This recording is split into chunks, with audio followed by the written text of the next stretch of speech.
जय हिंद। आज के इस वीडियो में हम लोग समानांतर श्रेणी यानी अरिथमेटिक प्रोग्रेशन का पार्ट 2 देखेंगे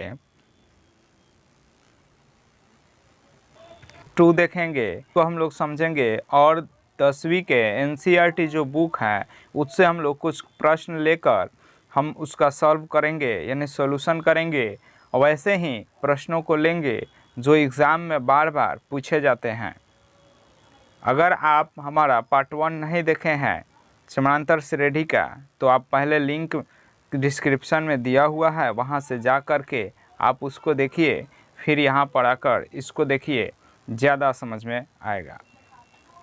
चलिए शुरू करते हैं। हम आपको पार्ट 1 में ये बताए थे कि ये जो समानांतर श्रेणी है एक ऐसी सूची है जो अपने पद से एक निश्चित संख्या जोड़ने के बाद अगला पद आता है, और इस तरह के जो सूची होते हैं इसी को हम लोग समानांतर श्रेणी कहते हैं। इसमें एक प्रथम पद होता है और दो पदों के बीच में जो अंतर होता है उसको सार्व अंतर कहते हैं, और उसको हम लोग डी से सूचित करते हैं। ये क्या होगा, इसको सार्वंतर कहिए या पदांतर कह सकते हैं। सार्वंतर कह सकते हो या पदांतर इसको कह सकते हो। इसके बाद जो पदों की संख्या होता है उसको n से सूचित करते हैं, और अंतिम पद को an या l से सूचित करते हैं। an का एक फॉर्मूला बताए थे कि an बराबर होता है a plus n-1 into D. इसको हम nवां पद कहते हैं। ये नवा पद निकालने का ये फॉर्मूला है। आपको ये भी बताए थे कि अगर a10 यानी 10वां पद अगर आपको निकालना है तो आप a प्लस 9d लिखिएगा तो आपका निकल जाएगा। चलिए, जैसा कि आपको स्क्रीन पर दिख रहा है इसको हम लोग पढ़ते हैं, इसको समझते हैं और इसका सॉल्यूशन करते हैं। देखिए स्क्रीन पर क्वेश्चन दिया हुआ है, ये एनसीईआरटी क्लास 10th का है। इसमें दिया हुआ है, कुछ बॉक्स दिए हुए हैं, उसमें कुछ में वैल्यू दिए हुए हैं और कुछ खाली है। चलिए उसको हमको भरना है। प्रश्न 1 हम लोग देखते हैं, 2 है, फिर बक्सा है, फिर 26 दिया हुआ है। आपको बता दिए हैं कि पहले पद को प्रथम पद कहते हैं और ये दूसरा पद हो जाएगा, ये तीसरा पद हो जाएगा। देखिए हमको निकालना क्या है, तो दूसरा पद निकालना है।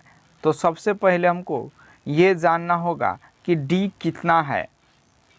तो समझिए कि ये पहला पद है, ये दूसरा पद है और ये तीसरा पद है।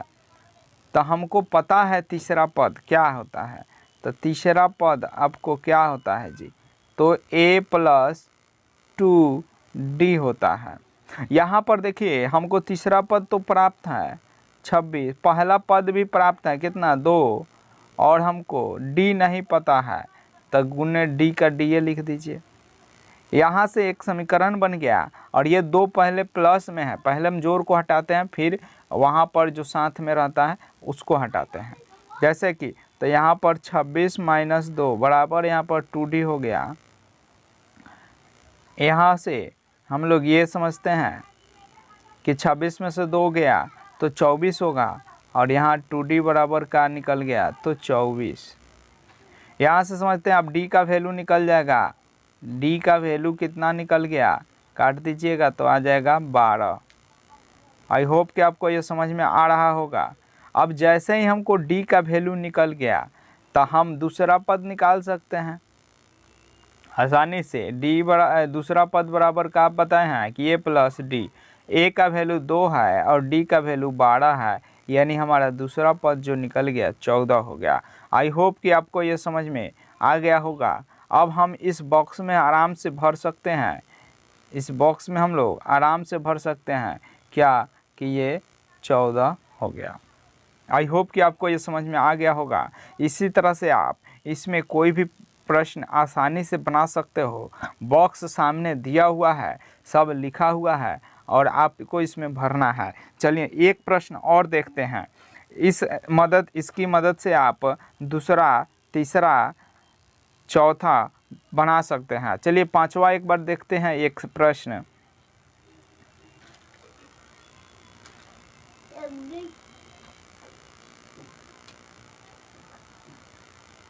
देखिए प्रश्न यहाँ पर समझते हैं, हमको पहले ही बक्सा दे दिया है, फिर 38 दिया है, फिर 3 गो बक्सा दिया है, और फिर -22 दिया है। ठीक है।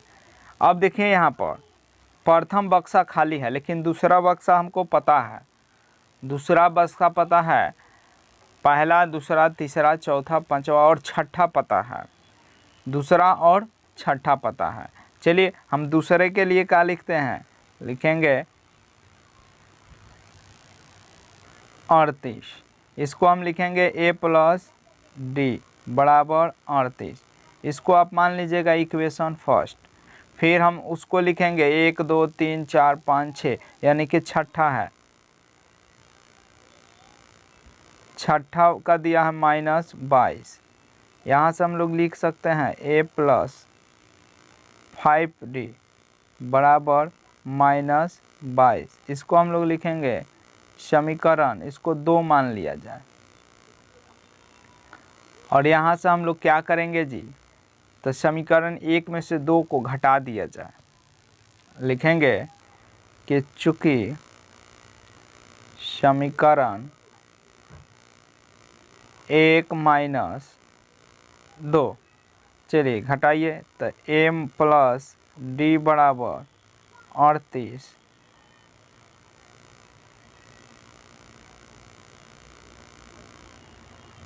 और a + 5d बराबर -22। चलिए घटाते हैं तो यहाँ पर ये हो जाएगा, ये प्लस है तो माइनस। देखिए जब भी अलजेब्रा में जब समीकरण को घटाते हैं तो वहाँ पर चिन्ह क्या हो जाता है, बदल जाता है दूसरे वाले समीकरण का। तो देखिए यहाँ जो भी नीचे लिखते हैं, तो ये प्लस था तो माइनस, प्लस था तो माइनस, माइनस था तो यहाँ पर क्या हो जाएगा, प्लस। चलिए ये तो बेचारा कट जाएगा, प्लस माइनस माइनस, तो 5 में से 1 जाएगा तो 4d बचेगा, वो भी ज़्यादा जो है वो माइनस है, इसलिए माइनस लगाएंगे। यहाँ पर देखिए प्लस प्लस प्लस हो जाएगा, तो 8 × 2 = 10, 3 × 2 = 5, 1 = 6 हो जाएगा। यहाँ से देखिए क्या होगा, यहाँ से ये होगा कि d का वैल्यू निकलेगा तो 60/- 4। चलिए काट देंगे तो क्या हो जाएगा, 15 × 4 = 60 होता है, यानी आया -15 आया। आई होप कि आपको ये समझ में आया होगा। चलिए हम लोग नेक्स्ट अब क्या कर सकते हैं, अब हम लोग देखिए यहाँ पर, अब हम लोग जो भी इसमें बॉक्स में भर सकते हैं कि नहीं आसानी से, तो हम क्या कर सकते हैं, तो पहला पद निकालना है। तो देखिए पहला पद निकालना है हमको, इसलिए हम लिखेंगे कि पहला पद निकालना है। तो दूसरा पद a2 बराबर होता है a + d, यहाँ पर भर दीजिएगा। तो a2 पता है, क्या पता है जी, कितना है, a2 कितना है, a2 38 है, a2 क्या है, तो 38 है। तो यहाँ पर हम भर देंगे 38 बराबर a तो निकालना ही है, और d पता हो गया -15 है। चलिए माइनस में है तो इधर आएगा तो प्लस हो जाएगा। तो a का वैल्यू क्या निकल गया जी, तो 38 और +15, यानी आंसर हो जाएगा 8 × 5 = 13 का 3 हासिल 1, 3 × 1 = 4, 1 = 5।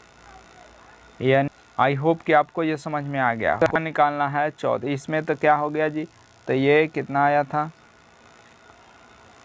53 आया था। तो आप यहाँ पर 53 भर सकते हैं, यहाँ पर क्या भर सकते हैं जी, तो यहाँ पर 53 आपका हो गया। ठीक है, अब इसी तरह से हमको तीसरा, चौथा, पांचवा निकालना है। तो तीसरा के लिए हम क्या करेंगे, तो लिखेंगे कि a3 बराबर, तो a + 2d होगा।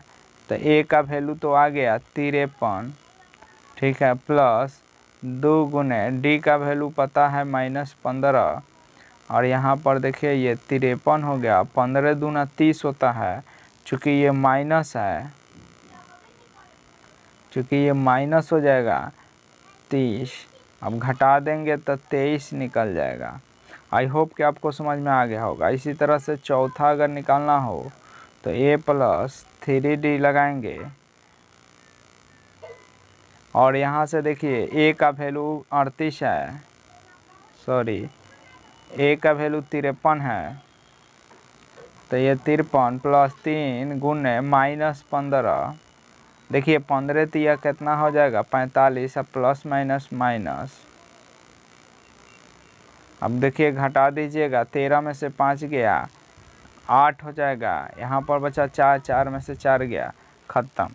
ठीक है, आई होप कि आपको ये समझ में आ रहा होगा। इसी तरह से अगर आपको पांचवा निकालना होगा तो लिखिएगा a प्लस 4d निकल जाएगा। यहाँ पर 53 हुआ प्लस 4 गुने -15, यहाँ पर देखिए 53, यहाँ माइनस हो जाएगा, 15 चौका 60, यानी घटा देंगे तो बचेगा 7। माइनस की संख्या ज़्यादा है, इसका मतलब माइनस हो गया। चलिए अतः हम लोग लिख सकते हैं, अब शुरू का हम लोग AP एक बार लिखते हैं, लिख देंगे अतः। अब AP देखिए लिखेंगे, पहिल का बक्सा में हो जाएगा 53, दूसर का तो दिया ही था 38, तीसर का बक्सा में हो जाएगा आपका, तीसर का बक्सा में आपका हो जाएगा 23, तीसर का बक्सा में आपका हो जाएगा 23, चौथ का बक्सा में हो जाएगा आपका 8, पांचवा बक्सा में हो जाएगा -7, और छठा तो दिया ही था, छठा तो दिया ही था, छठा आपको दिया है -22, छठा तो दिया ही है -22, ये -22 तो दिया ही था। तो आई होप कि आपको ये समझ में आ गया होगा। इस तरह से आप जब भी बक्स वाला भरने के लिए कहे तो आप आसानी से बना सकते हैं। चलिए नेक्स्ट हम लोग सवाल देखते हैं। जैसा कि प्रश्न कह रहा है कि क्या AP 11, 8, 5, 2 का एक पद -150 है? अगर है तो क्यों, अगर नहीं है तो क्यों? ठीक है, तो चलिए हम लोग इसको सॉल्व करते हैं। किस तरह से सॉल्व करेंगे, तो यहाँ पर 6 नंबर प्रश्न हम लोग सॉल्व करते हैं। AP तो हमारा दिया हुआ है, आप इसको लिख भी सकते हैं। चलिए A यहाँ से हम लोग लिखते हैं, क्या है तो 11 है। उसके बाद ये कह रहा है कि इतना का, तब D पहले निकाल लीजिए। यहाँ पर D का होता है, बताए हैं कि A2 - A1 होता है, तो D निकलता है, तो 8 - 11 यानी कि 8 3 11 होता है, यानी कि -3 हो जाएगा। अब देखिए, अब हमको कह रहा है कि इतना का एक पद इतना है, यानी कि n का वैल्यू दिया है, इसका मतलब an दिया हुआ है। an यहाँ पर क्या हो जाएगा 150 मान लेते हैं, माना, यहाँ पर लिख सकते हैं माना, यहाँ पर मान लिया कि यही है। तो अगर n का वैल्यू अगर पॉजिटिव आया, देखो आपको बता दें कि n का वैल्यू कभी बट्टा में नहीं आना चाहिए, n का वैल्यू कभी माइनस में नहीं आना चाहिए। अगर ऐसा आ रहा है इसका मतलब ये घटना असंभव है। ठीक है, चलिए नेक्स्ट हम लोग समझते हैं, देखेंगे an बराबर, फार्मूला आपको याद होना चाहिए, फार्मूला बताए थे n - 1 × d। चलिए यहाँ पर लिख देते हैं -150, यहाँ पर a के जगह पर 11 लिखते हैं, n तो पता ही नहीं है और d पता है -3 है।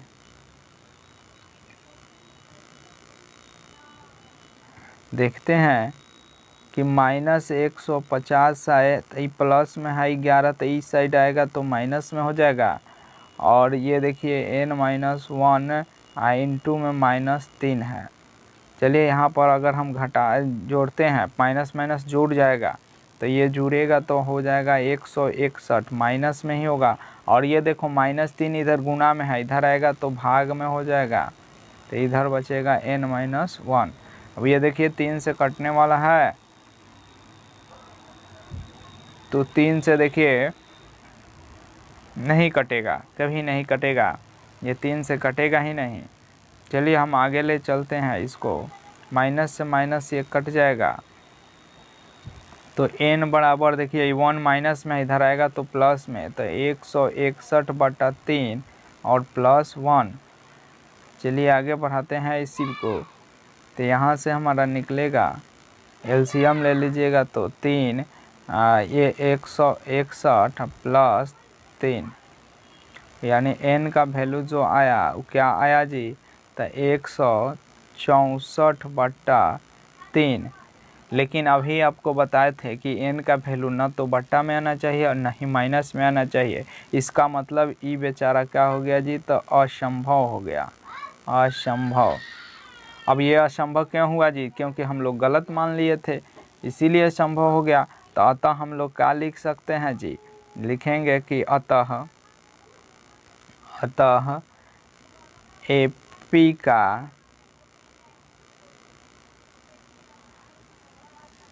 एपी का कोई भी पद -150 नहीं है। आई होप कि आपको इतना समझ में आ गया होगा। चलिए हम लोग समझते हैं नेक्स्ट सवाल को।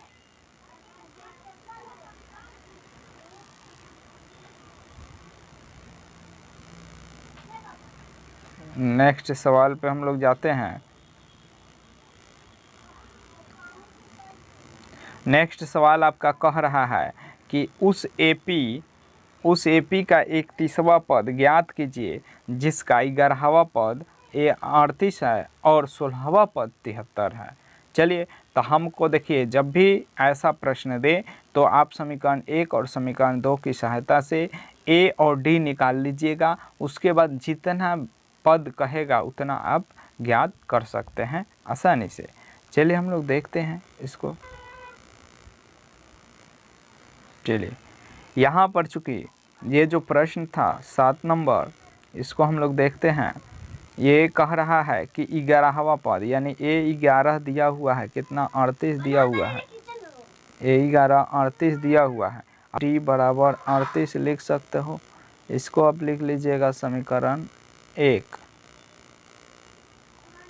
लिखिएगा कि चूँकि अब क्या दिया है, 16वां पद दिया है, A16 बराबर दिया है 73। तो आप इसको कैसे लिख सकते हो, तो A+15D बराबर 73 लिख सकते हो। इसको मान लीजिएगा समीकरण 2। आई होप कि आपको समझ में आ रहा होगा। यहाँ पर देखिए, समीकरण आप 2 में से 1 को घटा सकते हैं या 1 में से 2 को घटा दीजिए, यानी एक दूसरे को घटाएंगे जिससे A कट जाएगा और D का वैल्यू आएगा, और D का वैल्यू किसी भी समीकरण में रख दीजिएगा तो A का वैल्यू आ जाएगा। और जैसे ही A और D निकलेगा, जितना भी पद पूछे आप बता सकते हो। तो लिखेंगे कि चूँकि समीकरण 2 में से 1 को क्या कर दिया जाए, तो घटा दिया जाए। अब इसलिए क्या हो जाएगा, तो समीकरण 1 था A+10D बराबर 38, A+10D बराबर 38, माइनस करेंगे A+15D, यहाँ पर ये 38 था, A+15D 73 था। अब देखिए घटाइएगा तो ये तो क्या हो जाएगा, माइनस माइनस माइनस। बताए हैं कि चिन्ह बदलता है, ये 1 कट गया, 15 में से 10 गया तो 5D बचेगा, प्लस की संख्या दिख है इसलिए प्लस। 13 में से 8 गया, 5 बचेगा, और यहाँ पर देखिए 6 में से 3 गया तो 3 बचेगा। अब यहाँ से D का वैल्यू निकलेगा 35/5, तो D आ गया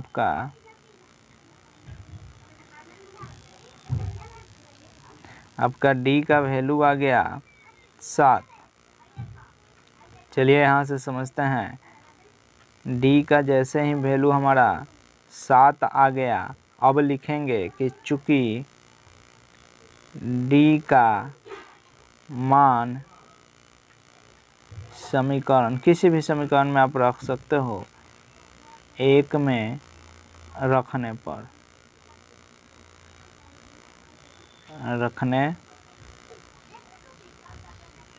पर देखिए, अब हम लोग समीकरण एक में रख देंगे। समीकरण एक जो था क्या था, तो a प्लस 10d बराबर 38 था। चलिए a का वैल्यू नहीं पता है, 10 गुने d का वैल्यू पता हो गया है 7। चलिए यहाँ पर 38 हो गया। यहाँ a बराबर होगा a प्लस 70 बराबर 38। तो यहाँ से हो जाएगा आपका a बराबर 38 माइनस 70, यानी घटाएंगे 10 में से 8 गया, 2 हो गया, 6 में से 3 गया, 3 हो गया। माइनस की संख्या अधिक है इसलिए माइनस हो गया।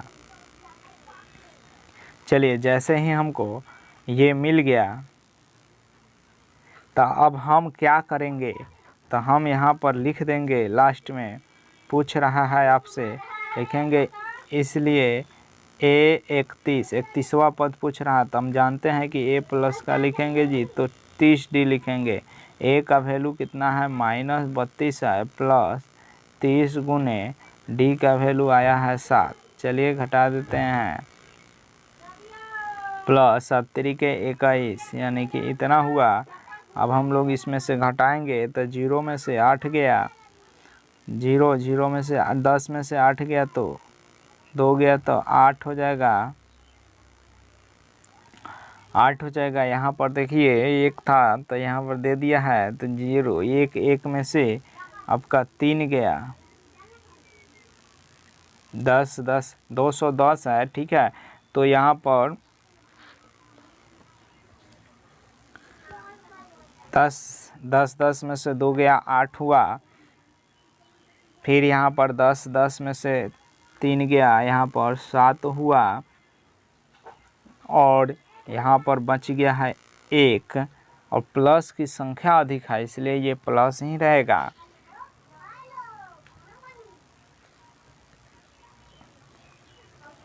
आई होप कि आपको ये समझ में आ गया होगा। नेक्स्ट बढ़ते हैं अगले सवाल पर।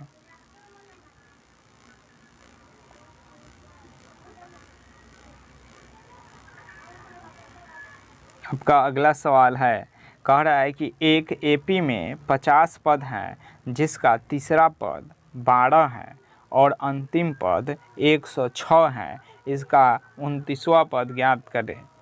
तो आप आसानी से ज्ञात कर सकते हैं, क्योंकि n का वैल्यू जो दिया हुआ है, n का वैल्यू यहाँ पर, चलिए हम इसी सवाल को बताते हैं।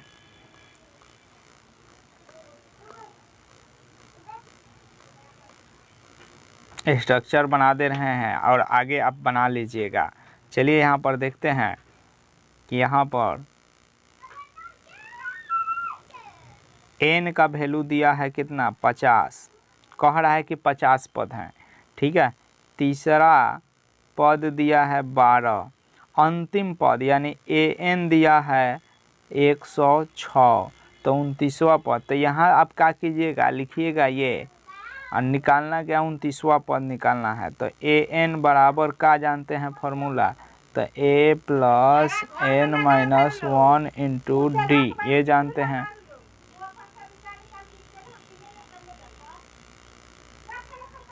अब देखिए यहाँ से आप an के जगह पर 106 रख दीजिएगा, और a का वैल्यू यहाँ पर नहीं पता है, तो a के जगह पर a ही रखिएगा।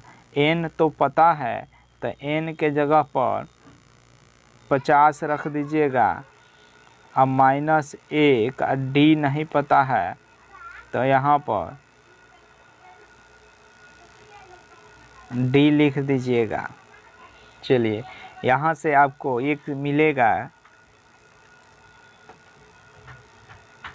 कि इतना ना लिखते हुए आप आसानी से ये लिख सकते थे।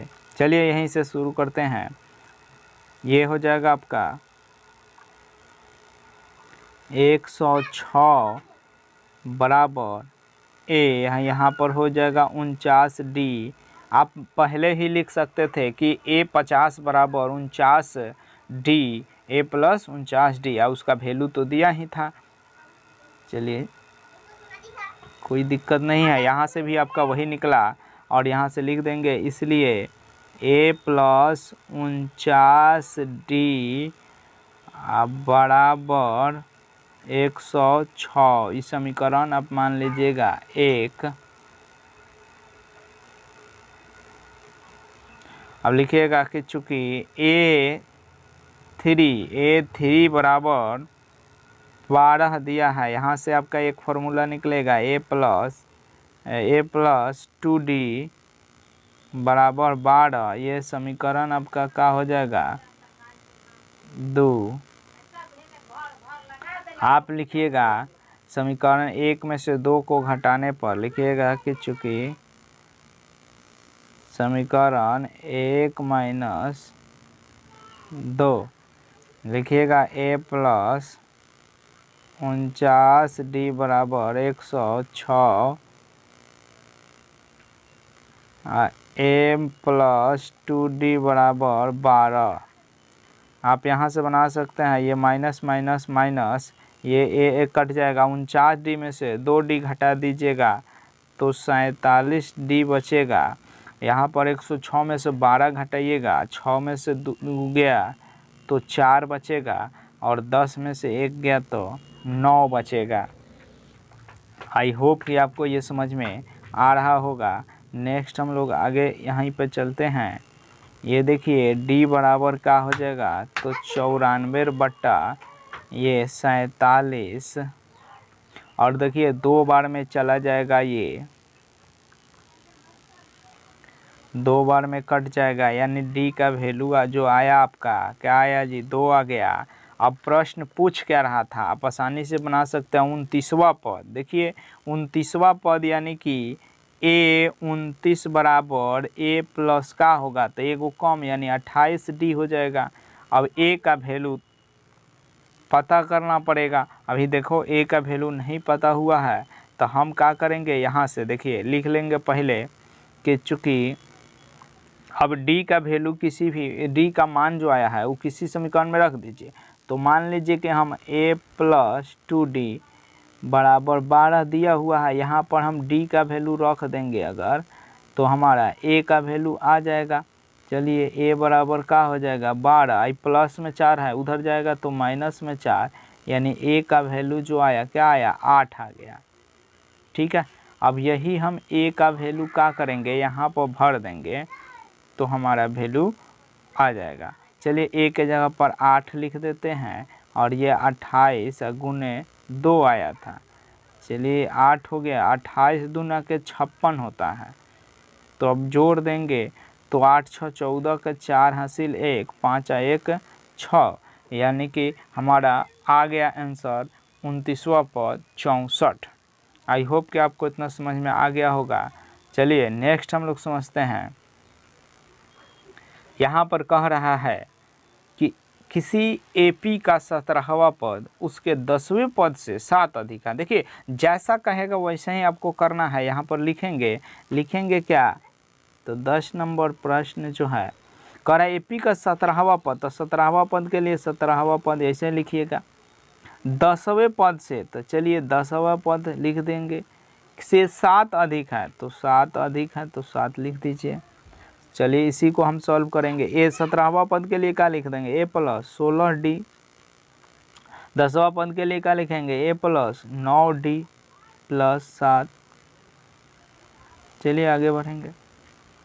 यहाँ से हम क्या कर सकते हैं, तो A को एक तरफ लेकर आ जाइए, तो A minus A plus 16D minus 9D बराबर 7 इधर बचेगा खाली।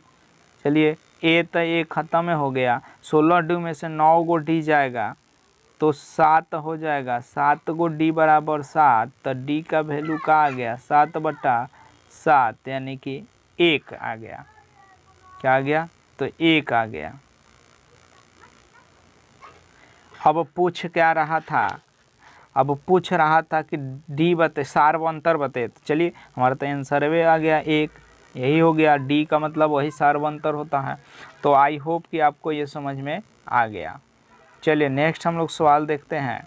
कह रहा है कि AP 3, 15, 27, 39 का कौन सा पद उसके 54वें पद से 132 अधिक होगा। यानी AP दे दिया है, कह रहा है कौन सा पद पता नहीं है, तो चलिए मान लेते हैं कि nवां पद, n का वैल्यू निकालना है। क्या निकालना है? n का वैल्यू जो उसी के 54वें पद से 132 अधिक है। 54वां पद से 132 अधिक है। तो यहाँ पर हम लिख कैसे सकते हैं? हम लिख सकते हैं कि 54वां पद जो होगा, कह रहा है, प्रश्न कह रहा है, 11 नंबर प्रश्न है। पहले AP लिख दे रहे हैं, क्या दिया हुआ है, तो AP 3 है, 15 है, 27 है, 39 है, ठीक है, डैश डैश है। कह रहे 54 AP का कौन सा पद तो पता नहीं है, तो से 32 n + 132। यहाँ पर नहीं पता है तो यहाँ पर पहले लिखते हैं, यहाँ पर लिखेंगे क्या, तो A +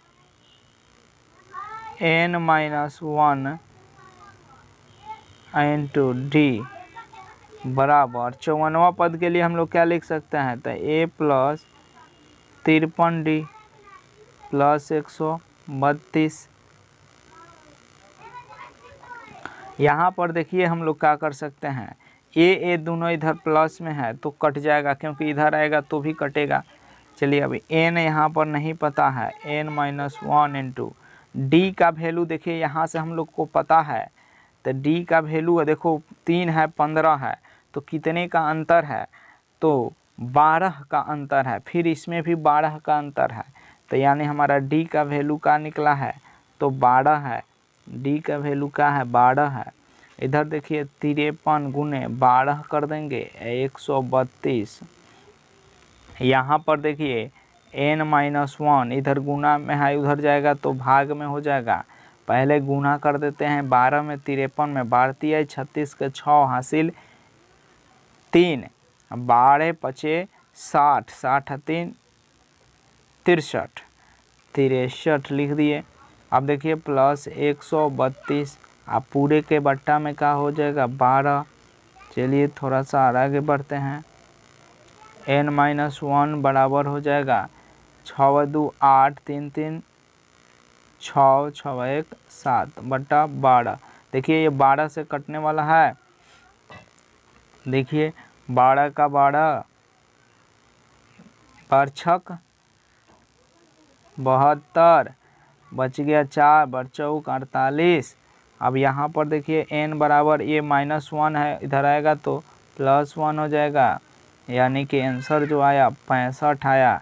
यानी आपको बता दें कि 65वां जो पद होगा वो क्या होगा, 54वें पद से 132 अधिक होगा। अतः आप लिख सकते हैं यहाँ पर कि अतः 65वां पद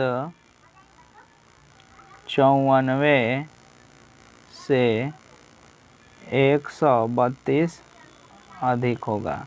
आई होप कि आपको ये बहुत बढ़िया से समझ में आ गया होगा।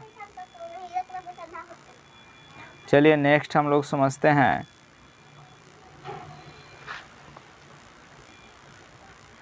नेक्स्ट सवाल है, कह रहा है कि दो समानांतर श्रेणियों का सार्वअंतर समान है। सार्वअंतर यानी कि D समान है, तो इनके 100वें पदों का अंतर 100 है, तो इनके 1000वें पद का अंतर क्या है।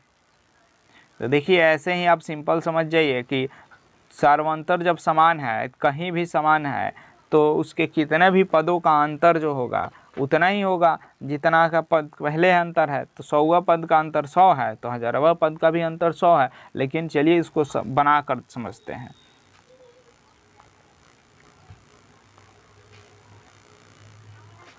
चलिए हम इसको बनाकर समझते हैं। 12 नंबर जो प्रश्न है, लिखेंगे कि चूंकि दो एपी मान लेते हैं, एक को बड़ा से और एक छोटा से समझते हैं, ठीक है। तो लिखेंगे कि चूंकि एक को D1 मान लेते हैं, ठीक है, और एक को लिख देते हैं D2, ठीक है। दोनों क्या है, बराबर हैं। अब चलिए, अब हम लोग ये समझते हैं कि AP जो होगा, मान लो कि पहला AP जो होगा दो तरह से होगा, AP1 और एक मान लेते हैं AP2 मान लेते हैं। इसका हम लोग छोटका से डिनोट करते हैं इस तरह से डैश डैश, और इसका हम लोग मान लेते हैं बड़का से A1 A2 A3 dash dash, ठीक है। इतना समझ में आया। अब हम लोग क्या करते हैं, अब लिखेंगे इसके 100वें पदों का अंतर। तो 100वां पद में तो बड़का में से छोटका को घटाएंगे, तो मान लेते हैं कि A100 माइनस A100, ये दिया हुआ है कितना 100। तो यहाँ से चलिए निकालते हैं, ये क्या होगा A प्लस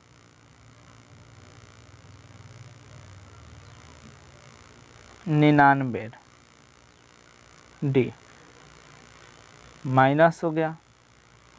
यहाँ पर क्या होगा, क्योंकि A अब प्लस 99D। आगे थोड़ा सा बढ़ेंगे तो ये A होगा, ये 99D होगा, माइनस 99D बराबर का हो गया जी, ये हो गया। अब ये देखिए ये ख़त्म हो गया, तो हमारा आया कि बड़का A माइनस छोटका A बराबर,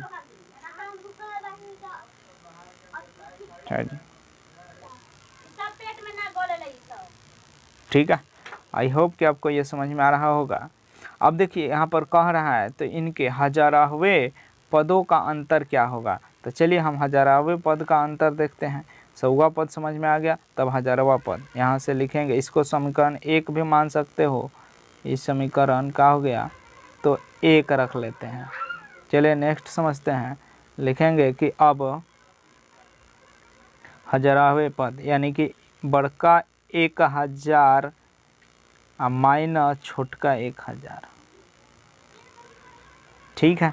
तब इसको क्या लिख सकते हो, तो बड़का A प्लस 999D लिख सकते हो, और माइनस है इसको छोटका A प्लस 999D लिख सकते हो। जैसे ही ब्रैकेट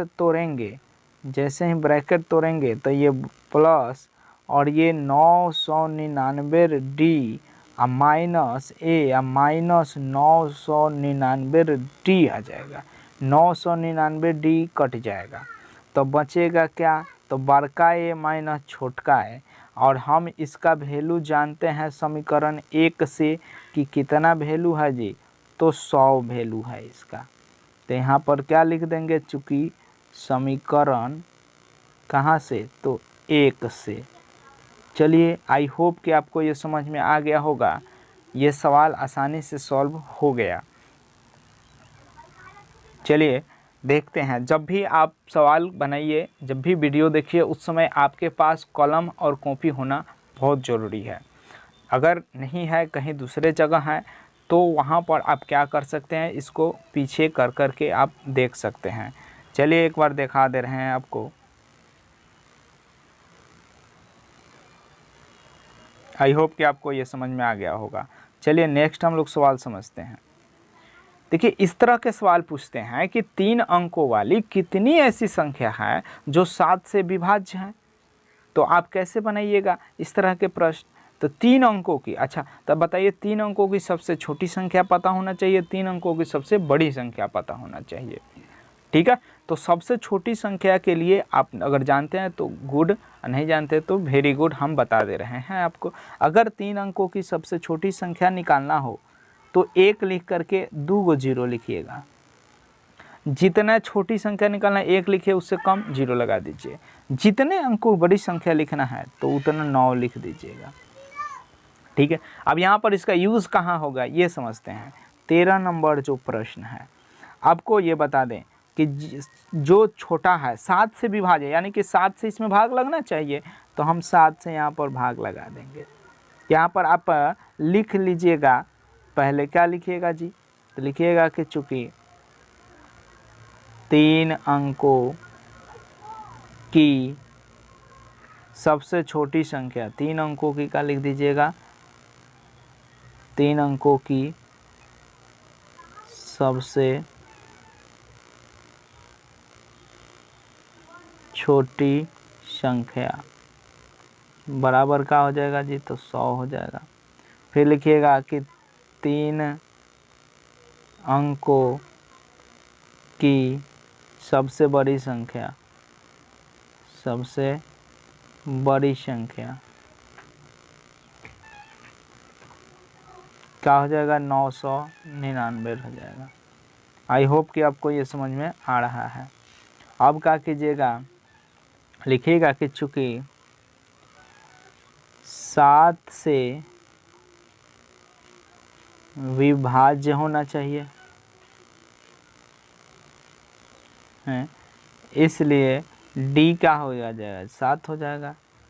अब लिखेंगे, अब देखिए, अब इसलिए लिखेंगे कि आखिर इतनी कितनी संख्या है जो 7 से विभाज्य है, तो सबसे पहली संख्या निकालना है हमको, तो 7 से भाग देंगे किस में, तो 100 में।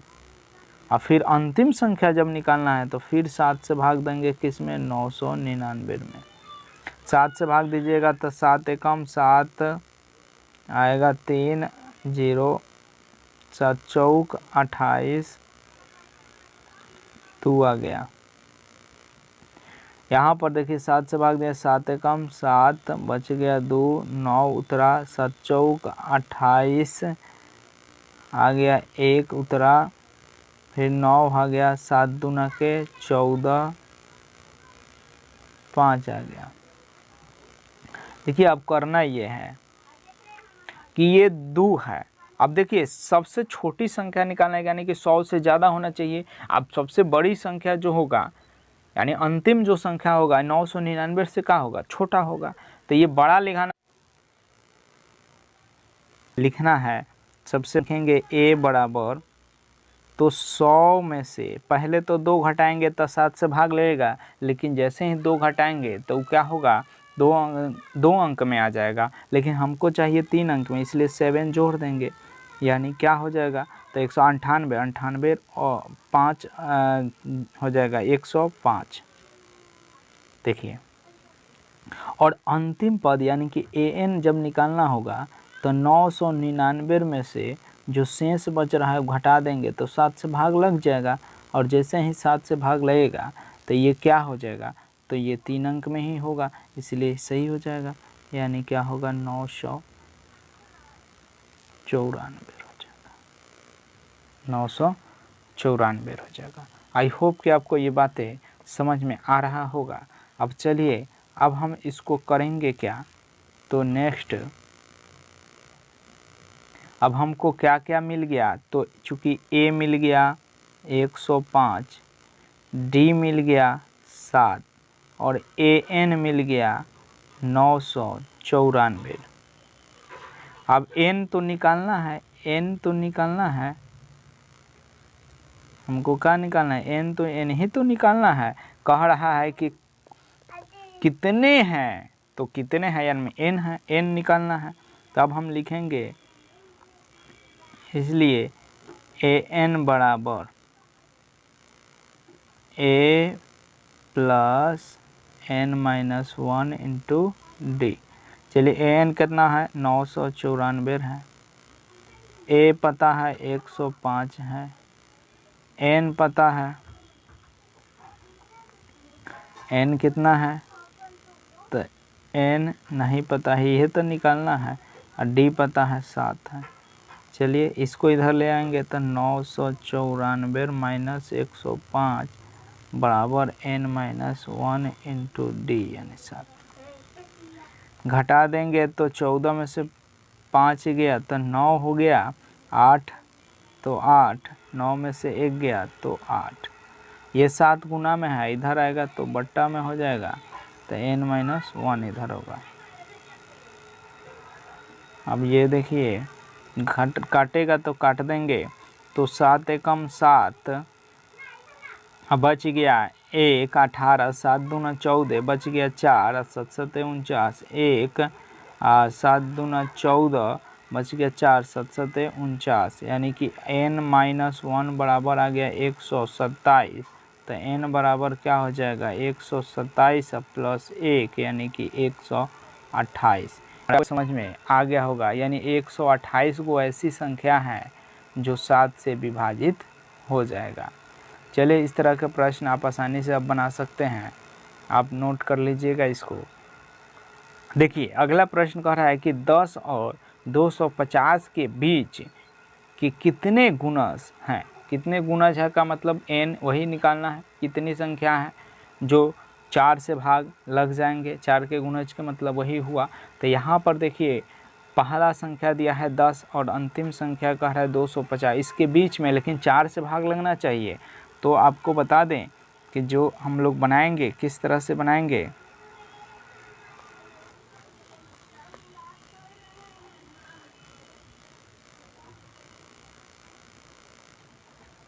देखिए जो हमारा प्रश्न है 14 नंबर का, इसमें a दिया हुआ है, a दिया नहीं हुआ है लेकिन यहाँ पर कह रहा है, उसके आधार पर हम लोग a निकाल सकते हैं।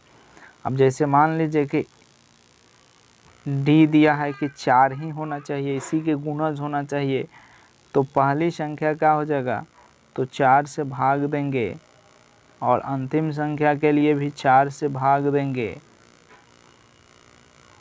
पहली संख्या के लिए 4 से भाग देंगे तो 4 दूना के 8, बच गया 2, और इसमें भाग देंगे तो 4 छक्का 24, बच गया 1, 0, 4 दूना के 8, इसमें भी बच गया 2। अब देखिए ध्यान से यहाँ पर हम लोग करेंगे क्या कि जब पहली संख्या यानी a लिखेंगे तो इससे ज़्यादा होना चाहिए, इसका मतलब इसमें पहले तो घटाएंगे तो 4 से भाग लगेगा, तो 10 माइनस 2, अब जोड़ेंगे 4 तब ना 10 से ज़्यादा होगा, यानी कितना हो जाएगा, तो 12 हो जाएगा। और an निकालना है तो 250 में से क्या कर देंगे, घटा देंगे तो आ जाएगा, ठीक है, ये 4 से भाग लग जाएगा। चलिए अब हमको a भी मिल गया और हमको an यानी अंतिम पद भी मिल गया, तब आसानी से हम लोग बना सकते हैं। a मिल गया 12, d पता है पहले से ही कितना है, तो 4 है, और an मिल गया 248। आप इसकी मदद से आप n निकाल लीजिएगा और पहले वाले सवाल की तरह, और आपको ये सवाल भी आसानी से बन जाएगा। आई होप कि आपको अभी तक सारी बातें समझ में आ गई है। अगर कहीं भी प्रॉब्लम हो तो आप कमेंट करके आप बता सकते हैं, आपका समाधान ज़रूर किया जाएगा। तब तक के लिए बने रहिए हमारे इसी चैनल पर यानी स्टडी ट्रेंड्स पर। हाँ, अगर आप अभी तक सब्सक्राइब नहीं किए हैं तो सब्सक्राइब कर दीजिए, लाइक कर दीजिए और शेयर करना मत भूलिएगा, ताकि आपके लिए इसी तरह से जानकारी से भरपूर वीडियो हम लाते रहें। चलिए धन्यवाद।